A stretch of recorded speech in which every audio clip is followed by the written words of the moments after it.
What's up, YouTube? Here's some Kaijudo deck profiles. Well, one in particular. There are 4 decks that I'm working on for this particular format with the release of 4 Evo. One is something I call Steam. It is Fire, Water, Drakon, Cyberlord. Another is a either Mono Dark or Dark Water. I haven't really made up my mind. It'll probably be Dark Water because you pretty much need water to be competitive, I think. That's sort of the Chimera control with Hydra Medusa and such. The hardest one to complete is going to be the Armor Dragon FNW aggro, because you need Evo Fury Tats and Emperor Neurons and all of that jazz. And then the other one that I'm building, the second closest to completion at the moment, is a Mono Nature build that is actually really, really fun.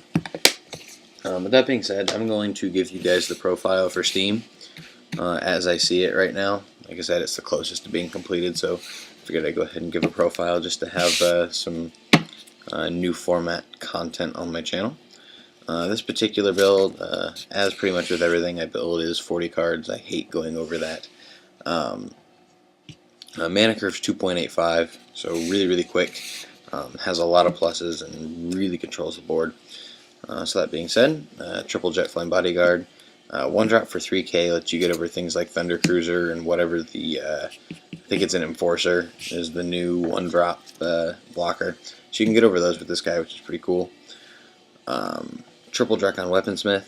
I chose to play this guy instead of Cutter, or whatever that guy's full name is. This guy swings at 3,000, you know, once you drop him regardless. Whereas the other guy just is a 3,000, so long as you control an Evo. Otherwise, he's just sitting at 1,000. So I like the fact that this guy can at least attack at 3,000, Evo or not. So that's why I chose to run him as my 2-drop Drakon. Triple Blastforge Slaver is really the MVP of the deck. It makes your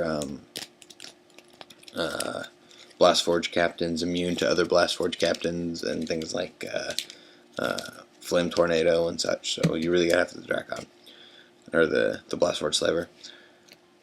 Double Heliflame, he jumps in there, he does his thing, he's awesome. You're really not going to be evoing over this guy like next to ever. He's just there to do what he's always done.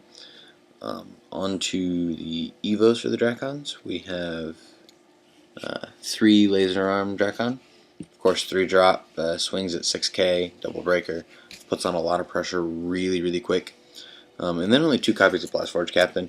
I'm not so sure 3 copies is needed, especially with the amount of draw and stuff that this deck goes through. Come turn 5, once you're dropping this guy, you should be in a position where you're pretty much winning anyways. He just helps clear that field so you can get through and break the rest of those shields. To finish off the fire lineup, we play double Comet Missile to get over big blockers, or things like that, and triple Tornado Flame. This is a really odd choice at first. At first glance, it's sort of one of those things that came to me over time. Thinking about what I expect to see in this format, I'm expecting to see pretty much Emperor Neuron everywhere. Regardless of the build, it's pretty much, who can play Emperor Neuron the most. Him being a 5k puts him right there for Tornado Flame. But secondary is really, I see a lot of Mirror Match. I'm expecting to see a lot of Blastforge Captain.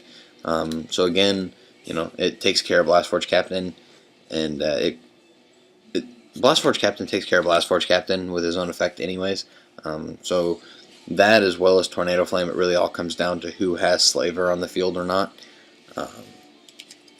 Or if you're able to get a combo off between those two, you can use Tornado Flame to kill the Slaver and then your captain to kill their captain, etc.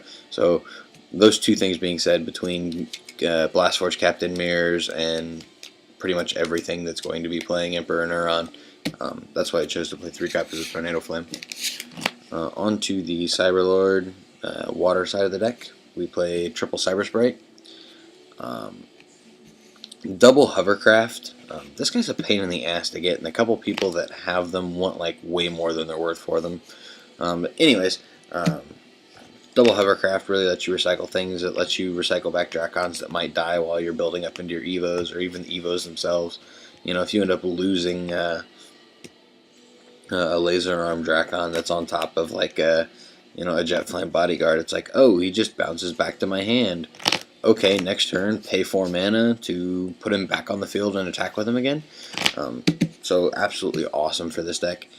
Then we play 3 copies of Aqua Seneschal, just to be able to swing in there and get draws. And to couple with that, of course, is 3 copies of Emperor Neuron. This is an 8-3 lineup, which seems really, really weird, kind of at first. But because of the hovercrafts, when I'm like chump blocking with Cyber Sprites, they're going to bounce back to my hand. So that keeps me with bait for Neuron. You'll notice I don't play Cyber Trader. The more I test that card, the more I really don't like it. An extra draw is nice, sure, but I don't like just throwing things in my graveyard. I mean, the name says it all. It's a trader. I would rather just be drawing things and keeping them rather than having to dig a little deeper in the deck but then get rid of something. So that's why I chose to not play trader at all also. And then to finish off the water lineup, we play triple Ice Blade. Pretty much takes care of everything. Stalls off all the low-level things that are going to be played because Evos exist now. It's even going to bounce off a lot of Evos, Laser Arms, Neurons, etc., etc. Just force them to have to remake that play rather than something else. Triple Logo Scan for the draw. And then double Veil Vortex just to have another out to get over any problem things that you might otherwise have.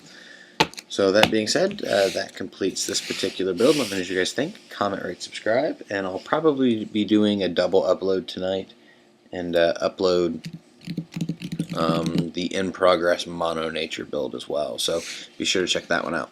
Peace out, guys.